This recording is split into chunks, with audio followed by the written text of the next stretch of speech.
Halo, Pace Bene, masih di Mea Culpa. Kita mau melanjutkan kompendium kita. Sekarang kita sampai ke nomor 30. Beberapa pertanyaan. Dan ada jawaban. Judul kecilnya Kami Percaya. Sebelumnya kita sudah membahas pernyataan aku percaya. Dan itu adalah dua kata pertama yang tertuang dalam rumusan iman kekristenan kita. Aku percaya. Pernyataan iman itu personal, tetapi sekaligus juga bersifat gerejawi. Nah, kita mau dalami dalam pernyataan ini. Dan pertanyaan ini, mengapa iman itu tindakan pribadi dan sekaligus gerejawi? Maka sekali lagi, kalau kamu memiliki rasa beriman, itu dinyatakan di dalam gereja. Di dalam persekutuan para umat beriman. Karena jika tidak, kamu akan tersesat dalam keyakinan yang didasarkan pada pemikiran sendiri dan perasaan sendiri yang berubah sewaktu-waktu. Tetapi kita menyatakan iman kita di dalam gereja. Iman adalah tindakan pribadi. Tindakan pribadi, makanya dipakai kata aku percaya. Sejauh menjadi jawaban bebas pribadi manusiawi. Iman itu tindakan pribadi kalau itu adalah jawaban bebas kita.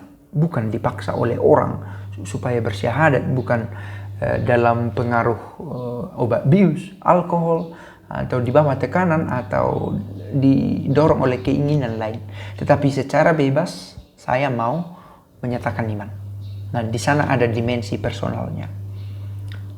Ada tanggapan kita atas Allah yang mewahyukan dirinya. Tetapi sekaligus merupakan tindakan gerejawi. Tindakan gerejawi yang mengungkapkan dirinya dalam pengakuan kami percaya. Kenyataannya gereja lah yang percaya. Gereja itu percaya. Bukan bangunan, tetapi sekelompok orang beriman. Kita dalam persekutuan itu menyatakan kepercayaan. Dan dengan rahmat Roh Kudus, gereja mendahului, memunculkan, dan memperkembangkan iman setiap orang Kristen. Ada komunitas, dan dari komunitas ini kita belajar. Dan kita mendapatkan pengetahuan iman. Kita dituntun untuk lebih mendalami iman.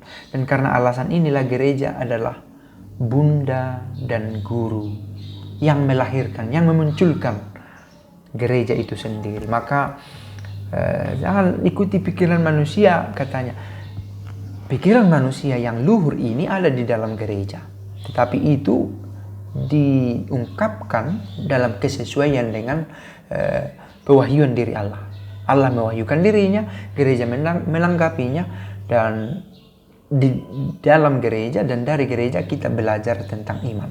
Itulah mengapa gereja disebut juga sebagai bunda dan guru. Tak seorang pun dapat mempunyai Allah sebagai Bapa jika tidak mempunyai gereja sebagai bunda. Sekali lagi, gereja di sini bukan gereja gereja kelompok ini, kelompok itu, tetapi kumpulan umat beriman sebagai ibu di mana kita dilahirkan dalam iman itu. Dari sana kita mencoba mendalami iman kita. Begitu dikatakan oleh Santo Ciprianus untuk memperkokoh pemikiran ini. Nah, mengapa rumusan iman itu penting? Satu pertanyaan yang menarik. Rumusan iman itu penting karena dengannya orang beriman dapat mengungkapkan, menghayati, merayakan, dan saling berbagi kebenaran-kebenaran iman bersama dengan orang beriman lainnya melalui satu bahasa yang sama. Perlu iman yang dirumuskan supaya jangan setiap orang bermain dengan impuls-impuls saraf otaknya dan membuat pemikiran sendiri. Dan justru karena ada pemikiran yang dirumuskan ini, kita memiliki dinamika dalam beriman. Ada debat, ada pro, ada kontra. Soal Konsili Vatikan II dirumuskan iman di sana, atau dicoba dipertegas ajaran iman kita dalam konteks sekarang. Ada yang setuju, ada yang tidak. Saya pikir itu bagian dari dinamika. Bukan hal baru. Ada pro dan kontra sejak awal mula. Sejak zaman gereja perdana para rasul sampai kemudian dalam perjalanan sejarah dan bahkan sampai pada masa sekarang. Jadi rumusan iman itu penting untuk menyatakan inilah ajaran kita dan ini yang kita perdalam satu dengan yang lain. Ada pro dan kontra dan didalami, tetapi kita tetap bertumbuh di dalam gereja sebagai guru dan bunda. Mengapa iman gereja itu hanya satu? Gereja walaupun terdiri dari banyak orang dari berbagai macam bahasa, budaya, ritus mengakui satu iman dalam kesatuan suara. Iman yang diterima dari satu Allah dan diwariskan oleh satu tradisi apostolik. Hanya satu, tidak bermacam-macam. Hanya ada satu tubuh dan satu kepala.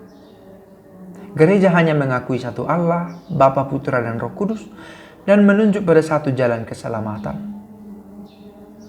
Hanya itu jalan keselamatan. Karena itu kita percaya dengan satu hati dan satu jiwa, semua yang terdapat dalam sabda Allah, diwariskan langsung atau ditulis, tradisi tertulis atau lisan, dan diakui oleh gereja sebagai wahyu ilahi. Hanya ada satu ajaran, karena satu sumbernya, dan satu pula yang memiliki otoritas untuk merawat itu dalam tradisi apostolik. Hanya satu tradisi. Gereja dengan tegas menyatakan identitasnya.